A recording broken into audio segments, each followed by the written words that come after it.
Bonjour à tous. Une petite présentation, j'espère que tout le monde m'entend. Une présentation du transport routier de marchandises en France et puis de ses impacts, notamment en matière de carbone, et avec ensuite la présentation de quelques objectifs et moyens de réduction de ces impacts, et avec un focus plus particulier aujourd'hui sur le programme Objectif CO2.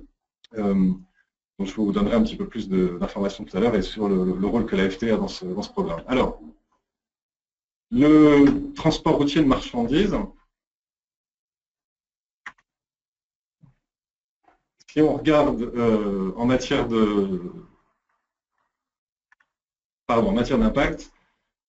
voilà ce que ça donne. C'est pour le transport en général, on a un gros tiers des émissions qui sont liées au transport.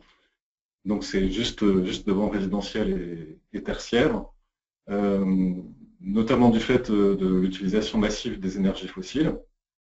Par contre, on voit que sur ces 34%, une grosse moitié en fait est due aux véhicules particuliers, et c'est seulement 40% à peu près du transport de marchandises, du transport professionnel, et en particulier de marchandises. On parlera dans 15 jours du voyageur. Le poids est seulement de 40% de ce transport-là. Quelques chiffres là pour montrer que la route reste le mode principal et encore majoritaire pour le transport des marchandises, pour plein de raisons, notamment parce que le réseau est beaucoup plus important et qu'on ne peut pas tous habiter à côté d'un port ou d'une station de chemin de fer. Donc c'est 86% du transport de marchandises qui passe par la route. Ça veut dire que tout ce que vous consommez, en gros, a 9 chances sur 10 d'avoir été transporté à un moment ou à un autre par un camion. Et ça va rester comme ça pour un bon moment. Là, une citation du CEREMA, que pour les raisons que je viens de vous indiquer, et d'autres encore, ça va rester à l'intérieur d'un continent, probablement le mode principal de transport pendant encore assez longtemps. Alors, petite présentation rapide du secteur du TRM, transport routier de marchandises en France. Il se caractérise par un grand nombre d'acteurs et de petits acteurs. Vous avez beaucoup de petits transporteurs, 87%, vous voyez, des entreprises qui ont moins de 50 salariés. Alors, petite précision, on parle là entre une entreprise de transport, c'est une entreprise qui fournit du transport à d'autres. Donc, ce secteur-là représente, vous voyez, presque 1 million de personnes, 300 000 véhicules. À ça, vous devez ajouter toutes les flottes que possèdent de différentes entreprises, de différents secteurs d'activité, grande distribution notamment, qui font du transport qu'on appelle en compte propre, c'est-à-dire qui ne transportent que pour elles-mêmes et pas pour les autres. Voilà. Donc là, ici, on parle de transport pour compte d'autrui. Alors, donc ce secteur avec beaucoup de petits acteurs et tout un système de cascade, qu'on appelle cascade de sous-traitance, qui rend parfois les actions, la coordination, la traçabilité compliquées. Et puis des activités assez variées derrière, j'en ai mentionné quelques-unes ici. Il faut savoir que c'est un mode de transport qui a encore une image relativement négative dans le public, et pourtant, vous voyez quelques chiffres là qui viennent de la Fédération nationale de transport routier. En 25 ans, il y a eu d'énormes efforts qui ont été faits. Un quart des émissions à la tonne transportée qui ont été évitées, 80% de réduction des émissions de gaz polluants, une division par 3 des accidents. Malgré tout, dans les enquêtes d'images, persiste encore une image parfois un peu négative. Il faut savoir que c'est un secteur qui a beaucoup évolué ces dernières années. Alors, il y a quand même des impacts environnementaux du transport routier, en particulier de marchandises. Donc là, je les ai résumés de manière schématique. Donc des émissions de polluants atmosphériques, avec un énorme impact sur la qualité de l'air et la santé. Donc ceux-là sont assez contrôlés et en réduction très importante. Et des émissions de gaz à effet de serre, principalement du CO2 dû à la combustion du carburant, mais quelques fluorocarbones aussi du fait du transport frigorifique notamment. Et puis, alors ça, ce sont pour les impacts qui sont directement liés à la consommation de carburant. Et vous avez aussi, du fait de la circulation des véhicules, de la pollution sonore qui est engendrée. J'ai rajouté là pour mention la notion de congestion parce que parfois on associe les camions aux embouteillages. En fait, ce sont les véhicules particuliers qui créent les embouteillages. Par contre, évidemment, tout le monde est pris dans le trafic et du coup, tout le monde, l'impact à ce moment-là a tendance à se cumuler. Donc, la congestion est un facteur aggravant, mais elle n'est pas due au transport de marchandises. Alors, le chiffre qui est utilisé standard, c'est le facteur d'émission du gasoil, parce qu'en gros, l'essentiel de ce transport se fait encore, le routier se fait encore essentiellement avec du diesel. Donc, vous voyez, le chiffre qui est utilisé, c'est 3,17 kg de CO2, de CO2 équivalent émis par litre de gasoil. Voilà. Si on tient compte de l'ensemble des gaz à effet de serre et si on inclut les phases amont. Alors évidemment, ce chiffre, cet impact, va varier considérablement en fonction de différents facteurs, dont le type de véhicule qu'on utilise. Et vous voyez que si on regarde maintenant non pas le CO2 émis au litre de gasoil, mais les grammes de CO2 émis par tonne kilomètre, c'est-à-dire une tonne kilomètre, c'est une tonne de marchandises transportées sur un kilomètre, donc c'est l'activité qui sert de base à la mesure. Là, vous voyez que les émissions donc, unitaires sont extrêmement variables et en gros diminuent avec la taille du véhicule qu'on utilise. Donc, plus le camion est gros, et évidemment, moins on a d'émissions ramenées à la tonne transportée sur un kilomètre. Ces chiffres sont un petit peu anciens, donc ils ont tendance à s'améliorer. J'y reviens juste après. Et puis là, en bas à droite, pour information, j'ai indiqué, j'ai remis un petit graphique qui situe l'impact carbone du transport routier par rapport aux autres modes de transport. Donc c'est très très au-dessus du transport maritime et ferroviaire, même si ça a tendance à diminuer, mais c'est évidemment très très en dessous du transport aérien. Alors je viens de parler de l'influence du gabarit du véhicule, donc c'est un des paramètres qui vont permettre de faire varier les émissions de GS. L'unité de base dont on utilise, c'est le CO2 équivalent émis par tonne kilomètre. Et les différents paramètres qui sont utilisés pour obtenir les facteurs d'émission dans le référentiel HBFA, qui est le référentiel européen sur lequel s'appuie le programme objectif CO2, j'y reviendrai tout à l'heure. Donc c'est le gabarit du véhicule, c'est également le taux de chargement des camions, ça va jouer sur les émissions si on les ramène à la tonne kilomètre, puisque si le camion est vide, vous aurez quand même des émissions et vous ne transportez rien. La vitesse moyenne des véhicules joue aussi beaucoup. Donc là, ça va dépendre beaucoup du contexte dans lequel les véhicules circulent, notamment des embouteillages. La déclivité, évidemment, joue aussi un rôle. On consomme plus de carburant pour remonter des marchandises en altitude que si ça descend. Et puis aussi les consommations des frigos qui n'est pas négligeable. Alors ça, c'était pour donner un petit peu les différents déterminants de l'impact GES et puis des pollutions aussi du transport aussi de marchandises. En termes d'objectifs, donc pour réduire ces impacts, donc on a, je mis là pour resituer un peu les derniers calculs du GIEC, on est maintenant sur un facteur 4 voire 5 de réduction des émissions globales planétaires entre 1990 et 2050.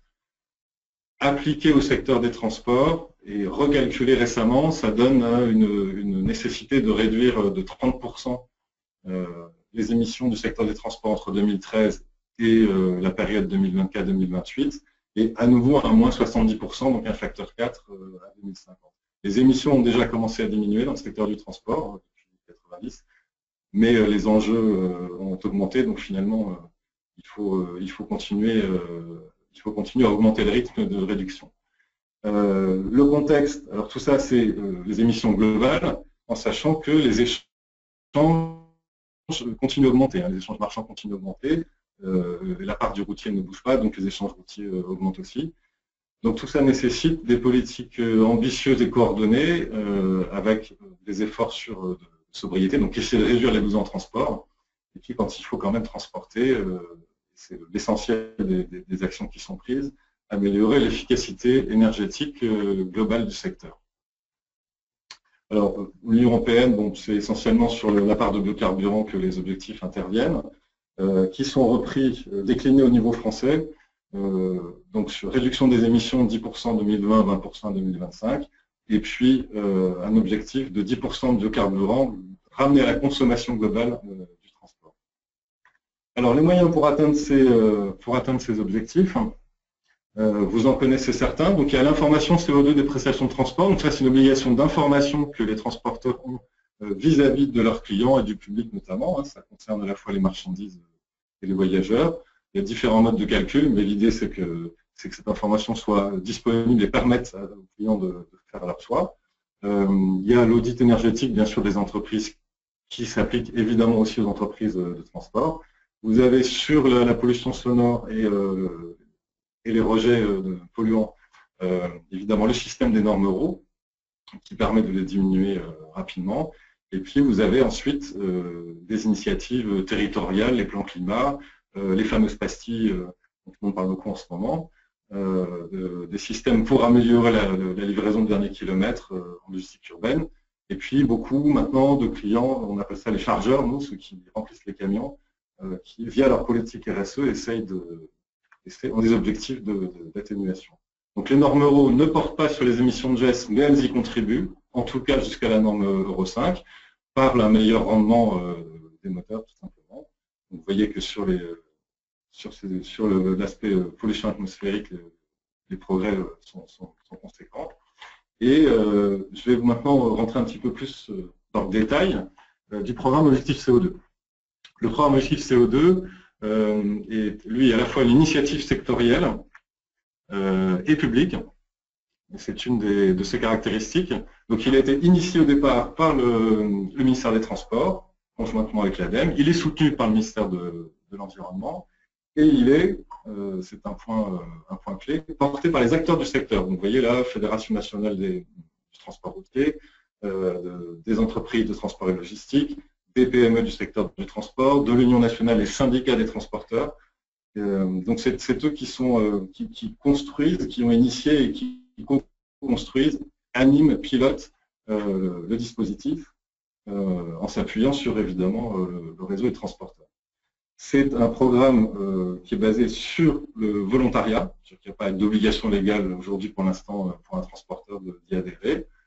Et il est financé dans le cadre des certificats d'économie d'énergie par Total, qui est exonéré d'une partie de ses obligations à ce titre-là, ce qui permet du coup à l'AFT, qui est le gestionnaire du programme, pour laquelle je travaille, ainsi que mon collègue Frédéric, à qui je passerai la main tout à l'heure, ce qui nous permet d'accompagner gratuitement les entreprises, en particulier les petites entreprises qui n'auraient pas forcément les moyens d'acheter du conseil dans le domaine.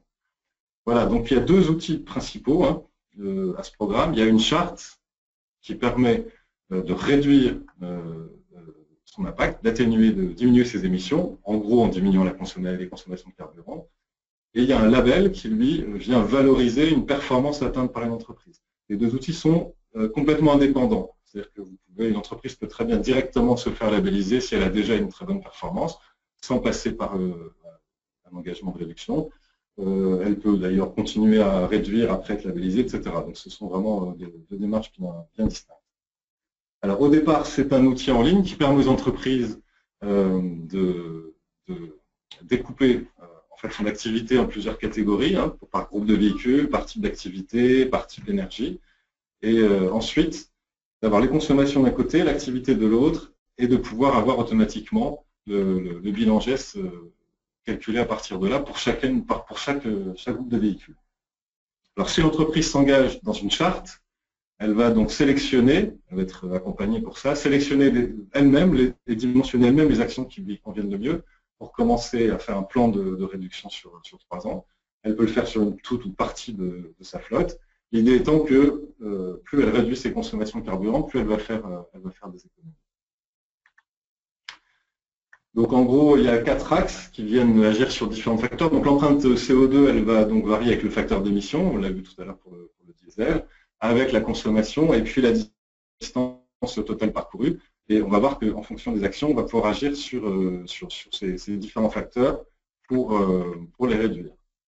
Alors, au niveau des... Donc, les 4 axes sont indiqués schématiquement là. Donc, ils portent sur le véhicule lui-même, évidemment, qu'on peut notamment renouveler, le carburant qu'on va utiliser, le conducteur et sa manière de conduire, et puis plus généralement sur l'organisation du transport. Voilà un exemple de fiche action.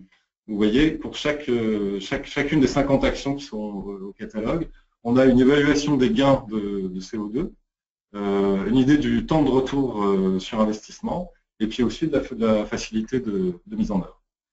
Quelques actions ici indiquées à titre indicatif. Donc vous voyez qu'on peut accélérer le mouvement de sa flotte de véhicules ou bien apporter des améliorations aux véhicules existants.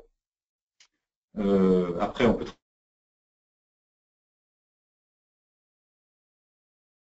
travailler sur le carburant lui-même. Donc ça commence évidemment par un meilleur suivi. Et puis ensuite, on peut carburant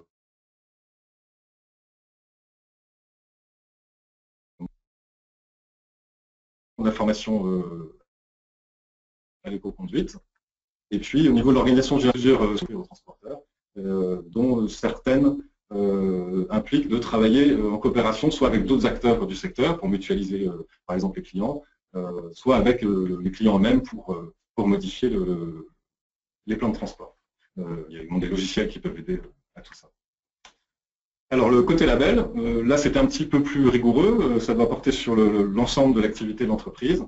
Et c'est donc un auditeur indépendant qui, après que les dossiers aient été préparés, va venir vérifier la fiabilité des données qui étaient entrées par l'entreprise sur le site et l'atteinte effective d'un niveau de performance qui va être comparé au référentiel européen dont je parlais tout à l'heure. Donc, il s'agit d'entreprises qui font du transport pour le compte d'autrui, hein, alors qu'au niveau de la charte, une entreprise peut engager sa flotte propre. Il faut évidemment que l'entreprise ne sous-traite pas plus de 35%, en tout cas si elle sous-traite des entreprises qui elles-mêmes ne sont pas labellisées. Et puis, donc 100% de la flotte, j'en parlais.